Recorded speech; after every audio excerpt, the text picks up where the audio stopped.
എല്ലാവർക്കും എൻ്റെ പുതിയ വീട്ടിലോട്ട് സ്വാഗതം.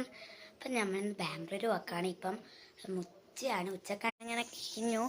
മുടിയെല്ലാം എനിക്ക് ഓരോ ഡിസൈൻ ഒന്നും കിട്ടിയതുകൊണ്ട് എങ്ങനെ കിട്ടിയ ഡ്രസ്സ് ചെയ്തും ഇതാണ് ഫ്രണ്ട്സ്. അങ്ങനെ വെല്ലുമ്മ വന്ന് നമ്മൾ പോകാനായി. വെല്ലുമ്മ വന്ന് ചോറുന്നലാണ്.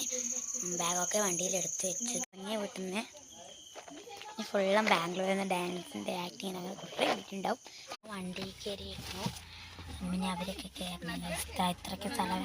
പിന്നെ അവരൊക്കെ നമ്മളങ്ങനെ വീട്ടിൽ തിരിച്ചിട്ടൊക്കെ ഇരിക്കണത്. ഫുഡൊക്കെ കഴിച്ചു. ഫുഡ് കഴിക്കണ വീഡിയോ എടുക്കണമെന്നുണ്ടായിരുന്നു. നല്ല ഉറക്കമൊക്കെ അങ്ങനെ ക്ഷീണത്തിൽ എടുക്കാൻ പറ്റില്ല. അങ്ങനെ ബാംഗ്ലൂർ എത്തി. ഇപ്പം 3:20 ആയത്. 3:20 നമ്മൾ എത്തി. ഏച്ചി ഇപ്പം വാതിൽ തുറക്കുന്നതാണ് തോന്നുന്നത്. ഏച്ചി അല്ലെങ്കിൽ വിളിച്ച് തുറക്കും. അങ്ങനെ എക്സ്പീരിയൻസ് ഒന്നും ആയില്ല. നല്ല വൃത്തിയാണ്, നല്ല തണുപ്പാണ്. പിന്നെ ഇങ്ങനത്തെ വിശേഷം.